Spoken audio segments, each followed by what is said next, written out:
Welcome to the lesson on the Introduction to Battery Management System, abbreviated as BMS. In this lesson, we will focus on the overview of the BMS system that is responsible for monitoring, controlling, and optimizing the performance, safety, and longevity of the battery electric vehicle, BEV's battery pack. Let us look at our lesson objectives. By the end of this lesson, you will be able to name the main communication protocols used by the BMS. Next, you will be able to describe the role of the Controller Area Network Bus, abbreviated as CAN bus. Then you will be able to describe the use of the Local Internet Network Bus, abbreviated as LIN bus. Finally, you will be able to describe the application of Ethernet in BMS communication. In the BMS, effective communication is essential for ensuring safe and efficient operation.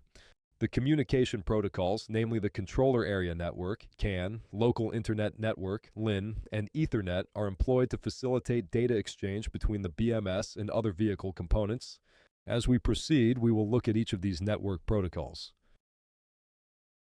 The Controller Area Network, CAN bus, allows microcontrollers and devices to communicate with each other without a host computer. It is used due to its reliability and efficiency in transmitting data. In a BMS, the CAN bus serves as the primary communication protocol to exchange data between the BMS and other vehicle control units.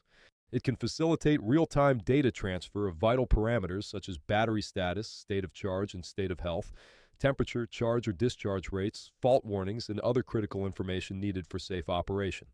The BMS sends fault codes to the vehicle's electronic control unit, abbreviated as ECU, via the CAN bus. These codes provide specific information about the detected abnormality. The ECU, based on the fault codes received from the BMS, initiates appropriate protective measures, such as limiting power or shutting down the system.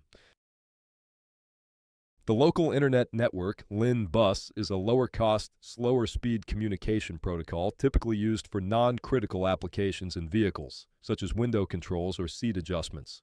In some BMS implementations, the LIN bus is used for secondary communications where data rates and response times are not critical. For example, it may be used for interfacing with less critical battery components or sensors where real-time communication is not necessary.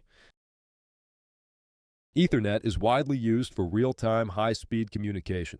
Ethernet can be used for communication between the BMS and other systems, particularly in stationary applications like energy storage systems or smart grids where high data rates and large volumes of data need to be transferred quickly. Let us now look at the lesson summary on BMS communication function. The BMS uses communication protocols such as Controller Area Network, CAN, Local Internet Network, LIN, and Ethernet to enable safe and efficient data exchange with other vehicle systems. The CAN bus facilitates real-time communication between the BMS and vehicle control units, transmitting critical data such as battery status and fault codes. The LIN bus supports non-critical BMS communications where lower cost and slower data transfer are acceptable. Ethernet provides high-speed, high-volume data transfer capabilities for BMS applications in environments like energy storage systems or smart grids. Thank you.